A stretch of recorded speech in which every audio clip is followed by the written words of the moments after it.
दोस्तों, जय जगत।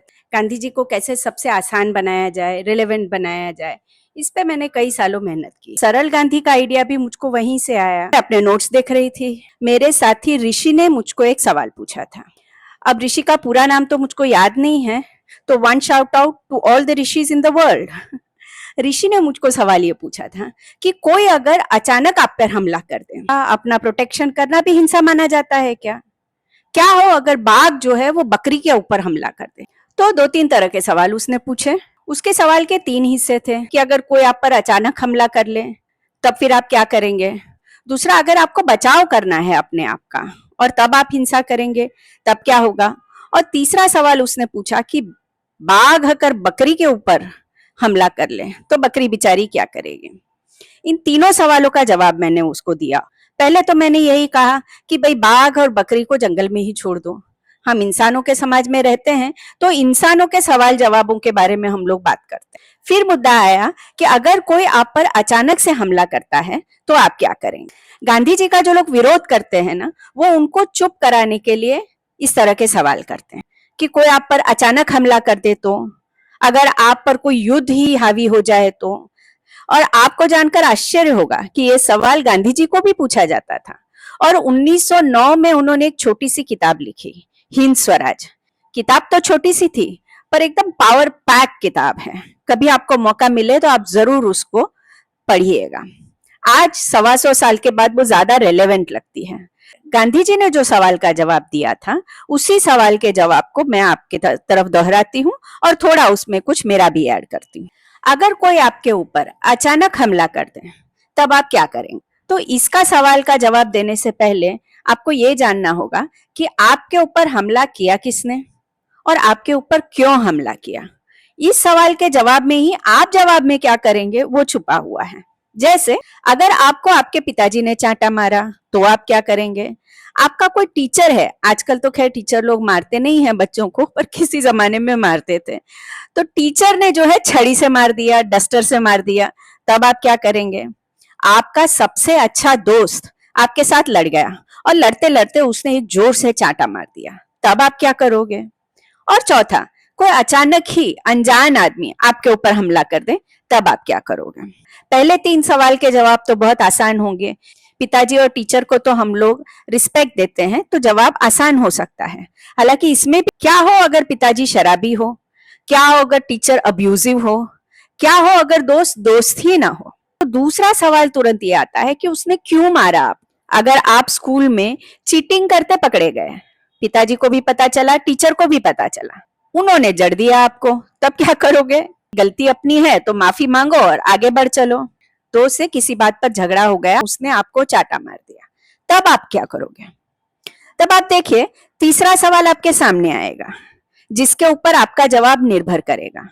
मान लीजिए आपका सबसे अच्छा दोस्त है और आप दोस्ती खोना नहीं चाहते हैं, तो आप उसको समझाने की कोशिश करेंगे, पर मामला इतना गर्मा गया है कि वो समझने को भी तैयार नहीं है। तब आप वहां से चुपचाप चले जाएंगे कि मामला जब ठंडा पड़ेगा तब मैं उसको समझाऊंगा। मगर आपने अगर तय ही कर लिया है, बहुत हो गया, बहुत सह लिया, अब दोस्ती नहीं रखनी है, उसके बाद भी आप कैसे रिस्पॉन्ड करेंगे उस पर यह निर्भर करेगा कि वो दोस्त आपकी दोस्ती तोड़ देगा, सिर्फ यहीं तक मामला अटका रहेगा, या फिर वो दोस्त आपका उम्र भर का दुश्मन बन जाएगा। मारने वाले तो मारने तो मार दिया, पर रिस्पॉन्स करने वाले पर निर्भर करता है कि सिचुएशन पर अपना काबू रखता है या सिचुएशन उसके हाथ से निकल जाती है। टीचर है, पिताजी है, रिश्तेदार है, दोस्त है, ये घटनाएं हमारे साथ आए दिन होती रहती हैं।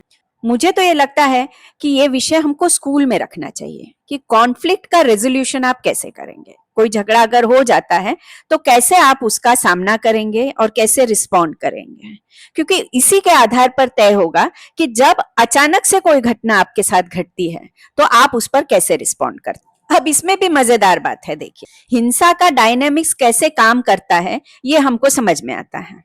जब कोई आपके ऊपर हमला करता है तो पहले तो आप देखते हो कि भाई हमला करने वाला कौन है। कोई बहुत अमीर आदमी है, सूट बूट पहनने वाला आदमी है, तब आप अलग तरह से रिस्पॉन्ड करोगे। कोई सुंदर लड़का या सुंदर लड़की अगर आपको मार देता है तो आपका रिस्पॉन्स अलग हो जाएगा। इस पर डिपेंड करेगा कि आप लड़का है या लड़की है। मगर समझिए कोई गरीब आदमी आपको मारे या गरीब आदमी के हाथों आपको लग जाए तो आपका रिस्पॉन्स अमूमन भद्दा हो जाता है। किसी और जाति का या किसी और धर्म का आदमी अगर आपको मारे तो आप और नीचे गिरते हो, खास करके उस परिस्थिति में जब दूसरे को नफरत करना आपको हर दम सिखाया गया हो। समझियो मारने वाले के साथ 4-5 और हट्टे कट्टे लोग हैं, तब आप क्या करोगे? आप पतली गली से निकल जाओगे। तो हिंसक स्थिति में भी आप ब्लाइंडली नहीं अटैक करते, आप हमेशा ये सोचते हो कि आपके रिस्पॉन्स करने के बाद परिस्थिति आपसे संभलेगी या नहीं संभलेगी, और अगर नहीं संभलने वाली हो तो आप उस परिस्थिति से बच के निकल जाते हैं। तब मेरा सवाल ये है कि जब हिंसा में भी इतना सारा सोचना पड़ता है तो अहिंसक रास्ते से क्यों नहीं ऐसा बर्ताव किया जाए जिससे परिस्थिति अपने कंट्रोल में रहे। और एक बात जो आज के समय पे लागू होती है, जब कोई आदमी अकेला होता है, निहत्था होता है और उसको 200, 300, 500 लोग घेर लेते हैं और उसको मार मार कर उसकी हत्या कर देते हैं। क्यों? क्योंकि वो किसी एक अलग धर्म का है, किसी एक अलग जाति का है, या आपका पॉलिटिकल एजेंडा है। मॉब लिंचिंग करना ये हमारे आज के समय का एक चरित्र बना है। ऐसे में वो कहावत लागू होती है, an eye for an eye makes the whole world blind. आंख के बदले आंख जब आप लेते हैं तो सारी दुनिया अंधी हो जाती है। यही परिस्थिति है जो दो देशों के बीच भी लागू होती है। भारत पाकिस्तान पर लागू होती है, अमेरिका चीन पर लागू होती है, अमेरिका ईरान पर लागू होती है, रूस और यूक्रेन पर लागू होती है, हमारे देश में हिंदू मुसलमान पर लागू होती है, ब्राह्मण और दलित पर लागू होती है। ये लड़ाइयां कभी खत्म नहीं होती हैं, क्योंकि एक जब मारता है तो दूसरा उसका बदला लेता है, और इस तरह से ये चक्र जो है चलता ही रहता है। इस सब में उपयोग किसका होता है? ये सब लड़ाई झगड़े के मामले में, दंगे करने के मामले में सबसे ज्यादा उपयोग जो है वो युवाओं का होता है, क्योंकि युवाओं के पास वो ताकत है, वो जोश है, जो सोचे समझे बगैर कुछ भी काम कर जाने को तैयार रहते हैं। और जो राजनीतिक दल होते हैं वो उनका उपयोग करते हैं। जो सांप्रदायिक ताकतें होती है वो युवकों का इस्तेमाल करती है। बाघ और बकरी के मामले में क्या दर्शाता है? बाघ माने इतना पावरफुल ताकत जिसके सामने आपका नहीं चलता है, और बकरी माने जिसका मरना तय है। ऐसे में अहिंसा कैसे काम करती है? तो गांधी जी कहते हैं कि मरना तो आपको कैसे भी है, आप लड़ोगे तब भी मरोगे और आप छुपोगे तब भी मरोगे। जब तक गांधी जी रहे, गांधी जी के बाद भी अहिंसा की सारी आर्ग्यूमेंट्स में हम उदाहरण देते थे, अगर ऐसा होगा तो ऐसा हो सकता है, ऐसा हुआ तो ऐसा हो सकता है। आपको वो दिन याद है जब अमेरिका के ट्रंप ने कहा था कि ईरान की सिविलाइजेशन को हम खत्म कर देंगे। वो कहना ये चाह रहे थे कि अणु बम का उपयोग हम करेंगे। एक तारीख भी दे दी थी और अगली रात तक वो क्या करेंगे वो अनिश्चितता बनी हुई थी। ईरान की जनता ने क्या किया? वो सारे रास्ते पर उतर आए। जितने भी उनकी राष्ट्रीय धरोहर की जगहें थी, पावर स्टेशंस थे, ब्रिज थे, वहां पर जाके खुले मैदान में बड़ा सा झंडा लेकर सब खड़े हो गए। एक म्यूजिशियन थे जो मैदान में जाकर म्यूजिक बजाने लगे। क्या किया उन्होंने? अगर बम पड़ना है तो हम उसके लिए तैयार हैं। जो बम डालेगा ऊपर से वो भी तो इंसान है ना, जो बटन दबाएगा वो भी इंसान है। वो देखे कि वो किनको मारने जा रहा है और क्या उसकी इंसानियत उस समय जागती है या नहीं जागती। और हम देखते हैं कि इंसानियत जगी, वो दिन टला, मगर उस दिन ने क्या दिखा दिया? ईरानी जनता की हिम्मत दिखा दी, और युद्ध के माहौल में अहिंसा कैसे काम करती है, जो अब तक थियोरेटिकल था उसको प्रैक्टिकल करके दिखाया। ईरानियों को गांधी किसने सिखाया होगा? विनाश आए तभी हम बहादुर बनेंगे, ऐसा हो सकता है क्या? तो ऐसा नहीं हो सकता है।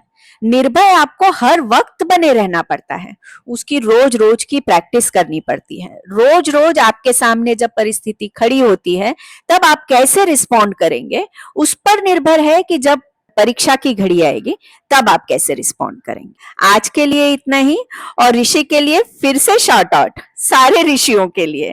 जय जगत।